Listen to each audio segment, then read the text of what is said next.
5, 4, 3, 2, 1. Hi, I'm Ryan. I've been playing around with building a device using an AVR microcontroller that speaks USB. Let's see. What do we push? There you go. Okay, so there's a free stack called V-USB available from a company called Objective Development. It's really nice. It doesn't take up a lot of space on there. Normally you have to pay a bunch of money for the USB forum to get a vendor ID and a set of product IDs for your devices. They have one that's freely usable, which is great. And they have support forums and a bunch of great examples. Here's a picture of the board, and that schematic constitutes the USB interface. It's a couple of Zener diodes and some resistors. Anybody can assemble this. The board I have, if you want to see later, is entirely through elements. So if you want to build a custom device that speaks USB, if you can use HID, do it. Pretty much any common OS will speak USB HID. The only problem is building report descriptors is a pain in the butt. The USB forum has some tools for that.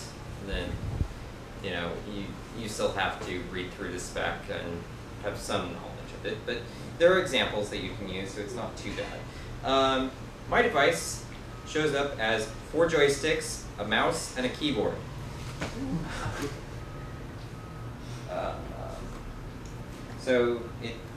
What I've got is a device for hooking Super Nintendo controllers up to a computer via USB. It's based on this Canadian guy's project for hooking up Nintendo and Super Nintendo controllers. I took his code, heavily modified it.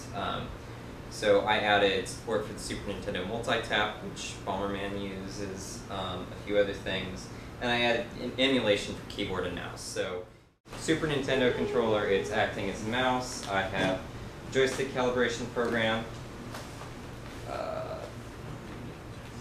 You can see that, right? You're doing all this. So yeah, Super Nintendo controller. It's acting as a joystick.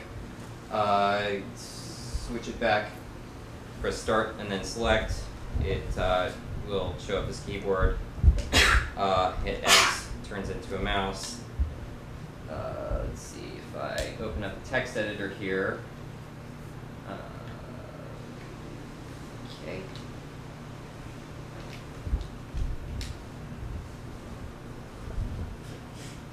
Macro support on there.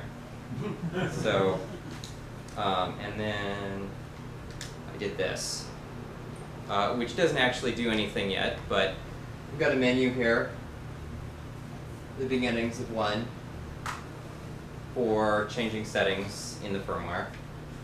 So you can scroll through, it'll type out a menu for you, and basically pretend to be a text terminal. It's lots of fun. If you want to see more, talk to me after my talk's over, because I seem to be just about out of time. I think we can go a little bit longer because we had some delays with the DNC. Not right now. Questions? Questions? Anyone? Can you plug in like a bunch of more than 2 Super Nintendo controllers? Yeah, it's up to 4. It's hooked up to a multi-tap. Can you all play games together? Yes, Bomberman. Right. Nice. Bomberman was half the point of this. Thanks, man. Okay.